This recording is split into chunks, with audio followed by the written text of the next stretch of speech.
Soviet trucks didn't care about luxury interiors, Bluetooth radios, or cup holders for your organic kombucha. These trucks had one job: survive, even if the road was more of a suggestion, and the cargo was a mystery wrapped in a tarp, held down by 3 rusty chains and a prayer. So buckle up, or just hold on to something solid, because we're about to take a bumpy, hilarious, and slightly philosophical ride through 15 of the most iconic Soviet and Russian trucks. The trucks that didn't just move cargo, they carried history itself. Let's meet the metal legends. Number 1, MAZ 500. If you ever wanted to see Soviet engineers throw every old idea out the window and try something new, this was it. Before the MAZ 500, Soviet trucks had the engine out front, like a nose. But this one, the engine sat right under the cab. That meant the driver sat almost on top of the engine, which sounds uncomfortable, but it made the truck shorter and easier to turn. For crowded cities or tight warehouses, this was a game changer. It also made room for more cargo because nothing says efficiency like stuffing every inch with freight. Under the cab sat an 11.15-liter diesel V6 with 180 horses. It wasn't fast, but it got the job done. It even had a tilting cab, which meant mechanics could get to the engine without performing gymnastics. The MAZ 500 stuck around for decades, hauling Soviet dreams from 1965 until 1990. Number 2, UAZ 452. Meet the UAZ 452. Better known as the bukhanka, which is Russian for loaf. One look at this van and you know exactly why. It's shaped like a bread loaf on wheels. Introduced in 1965, this van was designed to go where regular vans would curl up and cry. It had a simple inline-4 engine that could run on gasoline so bad it might as well have come from a lawnmower. The bukhanka didn't care. It had 4-wheel drive, enough ground clearance to clear a sleeping bear, and dual fuel tanks so you wouldn't get stranded in the middle of nowhere. Whether hauling soldiers, medical supplies, or suspicious crates labeled spare parts, the bukhanka handled it all. This loaf was tough enough to survive Soviet roads and soft enough to bounce over them without shaking apart. Now for number 3, ZIL 157, a truck so rugged it looked like it could wrestle a tank and win. Built for the military in 1958, this 6x6 beast was made to go anywhere, including places that didn't even have roads. The big innovation was its tires. They came with a pressure control system so the driver could inflate or deflate them on the go. Deep mud? No problem. Sand? Easy. Snow? Bring it on. If it ever got stuck, which was rare, it even had a winch to pull itself out like a self-rescuing superhero. With space for up to 7.5 tons of cargo on flat roads, the ZIL 157 became the ultimate transport truck for everything from ammo to potatoes. It stayed in production until the early 1990s, because when you build a legend, you don't retire it easily. Then there's the KAZ 608 Kolhida at number 4. This one didn't cross swamps or climb mountains, it owned the cities. Built in 1961 by the Kutaisi automobile plant, this was the Soviet answer to tight streets and narrow loading docks. Its cab-over-engine design kept it short and easy to park, but still left room for plenty of cargo in the back. If you bought groceries, furniture, or shoes in the Soviet Union, there's a good chance a KAZ 608 brought them to the store. It wasn't flashy, but it was reliable, the kind of truck you never notice until it's not there, and suddenly no one gets their deliveries. Simple, practical, and stubborn, just like the people who drove it. Now let's go back to 1924 and meet the AMOF-15 at number 5, the granddaddy of them all. This was the first Soviet truck ever made, and it didn't even hide its roots. It was a straight-up copy of the Italian Fiat 15 Ter. Back then, the Soviet Union wasn't worried about originality. They just needed trucks fast. The AMOF-15 could carry 1.5 tons, powered by a small 4-cylinder engine. It didn't break speed records, but it worked, and that was enough. This humble truck didn't just haul cargo, it became the first Soviet bus and the first Soviet armored car. When you're building an entire country's transportation system from scratch, you make every vehicle count. The AMOF-15 was more than a truck. It was the first brick in the Soviet automotive wall. Next we have number 6, the Gaz AA, the ultimate workhorse.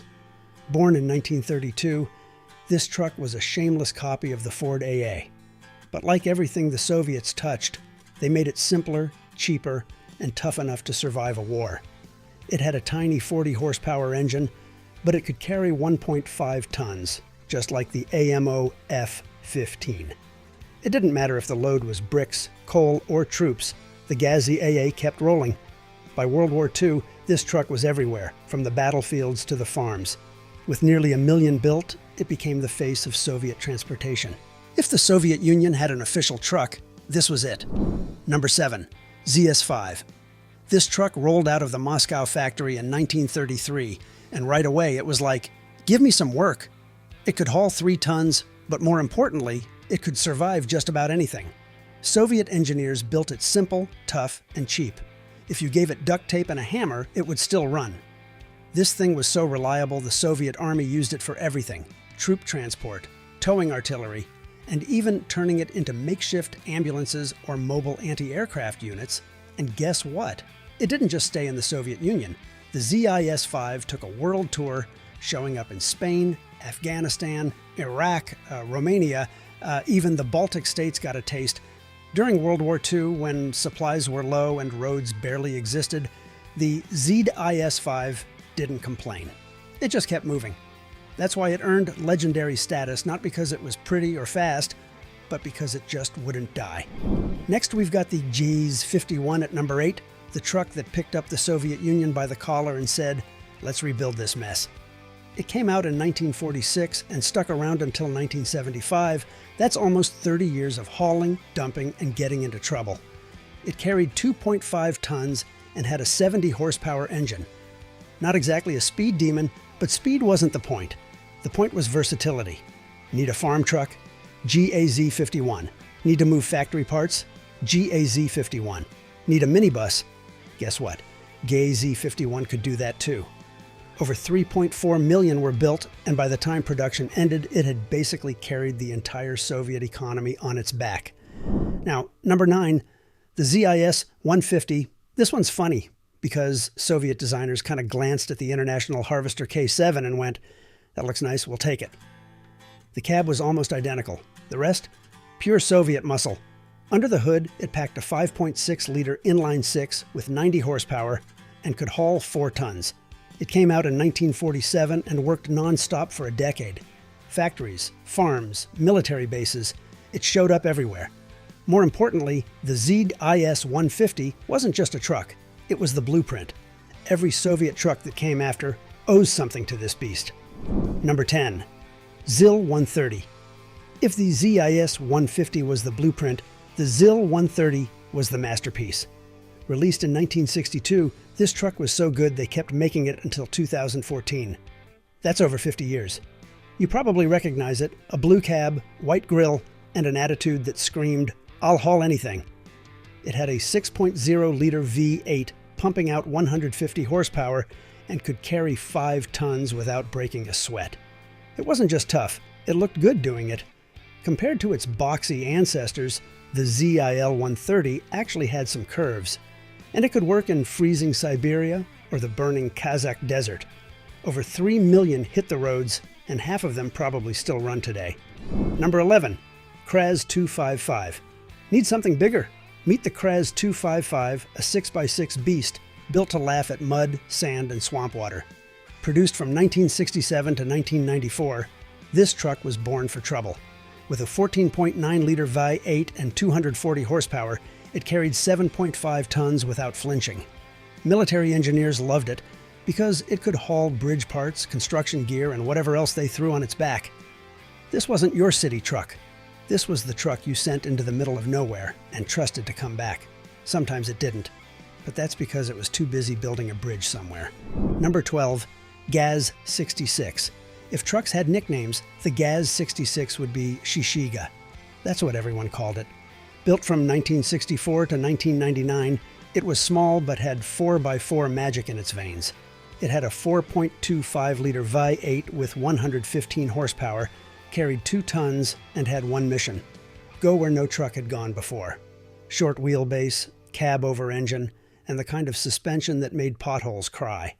You'd find it in forests, mountains, swamps. anywhere you didn't expect to see a truck, and it never backed down. Number 13, KAMAZ 5320. KAMAZ entered the game in 1976 with the 5320, and they came out swinging. This 6x4 flatbed could carry 8 tons and had a 210 horsepower V8 diesel under the hood. It wasn't glamorous, but it was built to handle the endless Soviet highways and the farms, factories, and oil fields along the way. Fast forward a few decades, and KAMAZ is still Russia's top truck maker, all thanks to this workhorse. Number 14, Ural 4320. Speaking of legends, the Ural 4320 came out in 1977 and instantly became the truck you call when the world is ending. This 6x6 off-roader was built for the military but ended up doing everything. Towing tanks, carrying fuel, saving people from floods, you name it. In 2005, during Hurricane Katrina, Mexican rescue teams brought their Ural 4320s to New Orleans because American trucks couldn't handle the floodwater. That's right, Soviet steel saved the day in the USA. Number 15, Belazy 75501. Now let's talk big. The Belazy 75501 wasn't just a truck, it was a rolling building. Released in 1991, it could carry 280 tons of rock. It was over 15 meters long, 8 meters wide, and stood 6 meters tall. It had a 12-cylinder engine making 3,150 horsepower, basically a land battleship for the mining industry. Only one problem, they never mass-produced it. But even as a prototype, it showed the world that Belarus doesn't mess around when it comes to haul trucks. Soviet and Russian trucks never cared about looks or speed. They cared about getting the job done, rain, snow, war, or economic collapse. These machines earned their reputation the hard way, one tough mile at a time. So, next time someone talks about trucks, remind them, Soviet steel doesn't break. It bends, creaks, leaks oil, but it keeps going. Because quitting isn't in the manual. But which one was your favorite? Or did we miss a legendary beast that deserves its own spotlight? Drop your thoughts in the comments and let's argue about trucks like true enthusiasts. And if you want more deep dives into legendary machines, from tanks to tractors, make sure to hit that like button, smash subscribe, and ring that bell so you never miss a single bolt or gear shift. See you in the next one.